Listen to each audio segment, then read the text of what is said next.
Alright, so this is the 10-inch redesign of the Picade bar top using the Picade hat and a Raspberry Pi 3.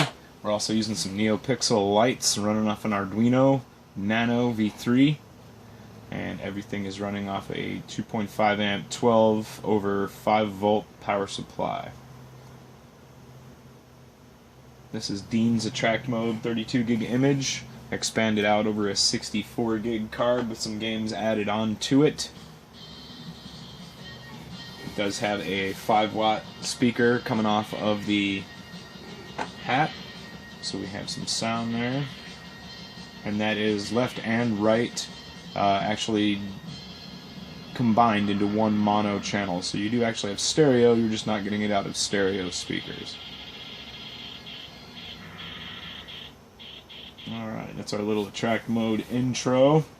As you can see here, we got the Atari 2600, the 7800, a giant collection of MAME stuff, MSX 1 and 2, Neo Geo Pocket in color, Nintendo 64, full batch of Nintendo and Super Nintendo games, PC Engine, large selection, good selection of 32X and Game Gear stuff. Of course, the Sega Master System and Mega Drive are virtually complete.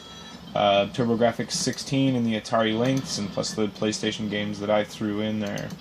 It also has Kronos on here, which is basically a version of Kodi that has Exodus already built into it.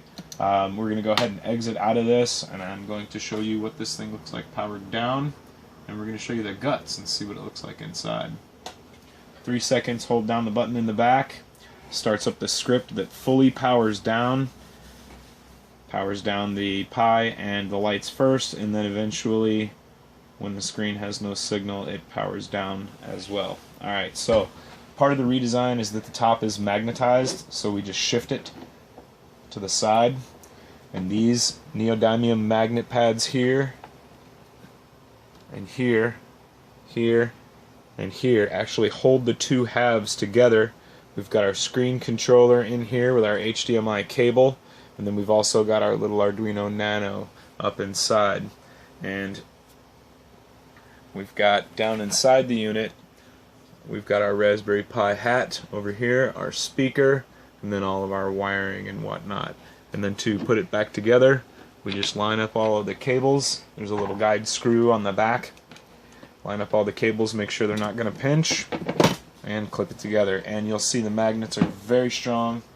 They are N42 neodymium magnets. They're listed in the description as well. They hold the top on so well that there's no way you could shake this thing off if you wanted to. And in the back we have our ATX style power connector. This is just a 4-pin ATX or SATA power connector. And then we have our Raspberry Pi broken out back here, so you can plug in up to 4 additional controllers back here. And then here is our power button. Every part of this can be printed on a 200 by 200 Prusa printer.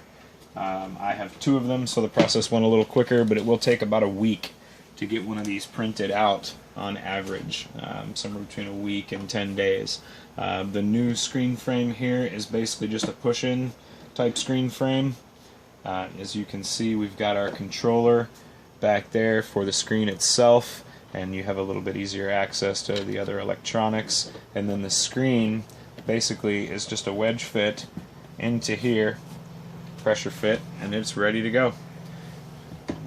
When you hit the button, the lights come on first, and then everything else follows. The lights are on a preset pattern, and that's in the program that's in the description as well. I'll be adding more games, and I may or may not make my image available. It just depends.